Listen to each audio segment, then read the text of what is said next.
Corey here again. This is part 2 of the budget gun review of the H&R Pardner, and it is in 20 gauge. That's what it's chambered in. And I had just finished going over the weight when I hit 9 minutes, so I stopped it early. And I'm going to start on with the price next. The price of this gun, extremely cheap. I found it at Cheaper Than Dirt on sale for 90 bucks. 90 bucks on sale. Normally it's 110, but 90 bucks for this gun. This 20 gauge is well worth 90 bucks. For what it can withstand, I would pay 200 bucks, which the actual price on their manufacturer's price on it is 206.44. 206 and 44 cents. So that is the I was pretty close to the actual manufacturer's price. And I'm actually, give me 1 second please, I apologize, but I'm scratching this new rug of my mom's on accident with the end of the gun, so I'm going to set my gun pad out. Alright, that's better. So it's a staggering cheap price, and that is why I put it on my budget gun reviews, because a gun that's never had a misfire, and that's not so common, it needs to be out there. There need to be videos about this gun so people can understand the greatness of it. And I know it's just a single action, and a lot of people are probably wondering what's the fuss. But if you're on a budget, and me being 16, I'm definitely on a budget, then guns are expensive. But if that's your hobby, then you have to go. If you want a lot of guns, if you want a large collection, then while you're young, you have to go with a cheap price. Then, you know, as you get older and you can save more, you make more faster, then you can get expensive guns. But until then, you got to start somewhere, right? And if you're starting out with shotguns, or if you know shotguns pretty well, but you like to plink with them or sport with them and shoot clays, this is a great gun for not just beginners because of its amazing accuracy. Alright, I'm going to get on with the length. And, like I said, the newer ones only come in a 26 inch, but, I'm pretty sure this is way shorter than that. Maybe not necessarily way shorter. 22 inches even.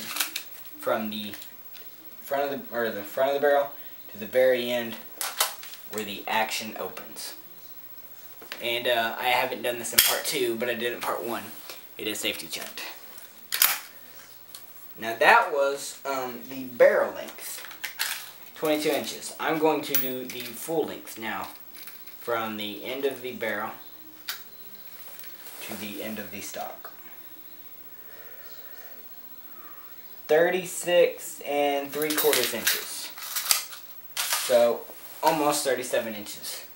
So that means you guys who have Voodoo tactical bags or NC Star bags that are at least 40 inches, these will fit comfortably in there with some tension so that your gun's not wiggling around.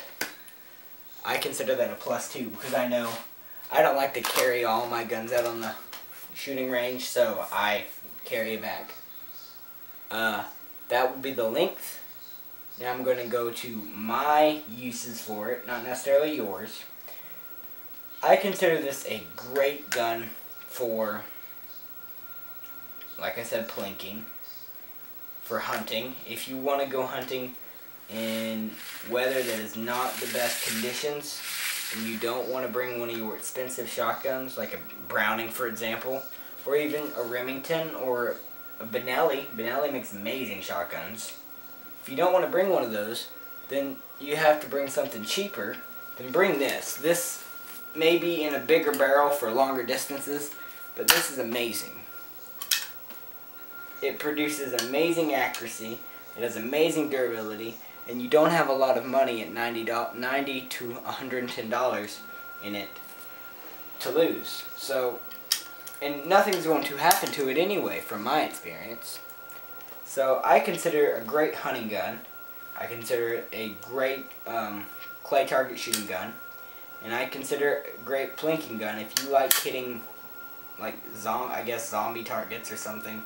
I don't really do that much. I don't shoot paper targets with shotguns, but I do a lot of clay shooting, so I understand people who do. I'm going to get on to the popularity of this gun.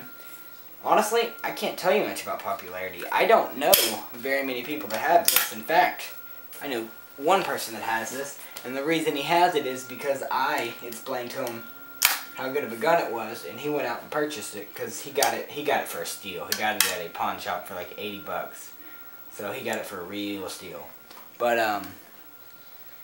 yeah, I mean, I guess that's how it goes. You can get these really cheap. You just got to do enough looking. And this is made by H&R, but New England Firearms is also labeled on here, which is very weird. I don't really understand that. I guess New England Firearms owns H&R, or H&R owns New England Firearms. All I know is H&R has been up and running since 1871. And I apologize if it does not focus enough. There's Firearms. There's England. There's New. So, there you go. If you could read that. It says, manufactured in Massachusetts, United States. U.S. patent number. And then it says the serial number. So, that's it. And here is the actual model. Pardner Model SBI. So, there you go. Get on to, after the popularity, I usually go to the country of origin. So, United States. Massachusetts, United States. For you gun people who only will get guns in the United States. Last is accessorizable. And this gun is really not accessorizable. Why would you need accessories for a single action shotgun that is going to get bumped around and knocked around anyway? And I mean, if that's not what you're going to use it for, if it's not going to get bumped around and knocked around, it's still a great gun. But yeah, I don't really see why anyone needs accessories for this. This isn't a gun you tack out. You tack out your pump action or your semi-automatic. You don't tack out your single action. What would be the point? But yeah, for you people who do like to tacticalize your guns, I'm afraid I have to apologize, but there's nothing available for you really. I'm gonna get on with the features, I guess, and then I'll end it. Basically the only feature really that's here is the automatic ejection port, so that when you like I said, when you push this button, you have to flick it with your wrist or do this. When you do that, it pops up and over your shoulder usually. If you're holding it straight up like I currently am, and I'm sorry you can't see me, but it would eject over my shoulder. So, and I'm 5'3", so I mean, if you had tall shoulders, it might not. But there's probably 5 inches of clearance from where it's hitting. Anyway, besides that, the butt plate is a hard rubber butt plate, and it also says New England Firearms on it. Here's the hard rubber butt plate. It says NEF. NEF. And it's not very thick. It's not very thick at all. But it is held in by 2 good screws that have been sitting there forever. So, I mean, it's pretty good. That's basically it. I'm sorry I apologize, it's only a 2-part. I normally do 3. The very last thing I have to say about this gun is that it is got a modified barrel. And it even says mod. 3-inch mod. So, that's it. Thank you for watching. I appreciate your time if you got this far into the video and didn't skip out. And if you did, well, I guess that's fine because you're not hearing me anyway. But feel free to comment, or I mean, if you want to rate, that's fine. I doubt any of you probably will, and that would be fine with me too, because I'm not worried about ratings.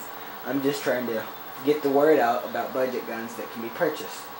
And for you gun lovers out there, or gun hobbyists, there's a TV show if some of you may not know of, but it's called Gunsmoke. Or not Gunsmoke, I apologize. It's called American Guns, but Gunsmoke is the company, or the name of the gun place. And it's an amazing show, and just check it out.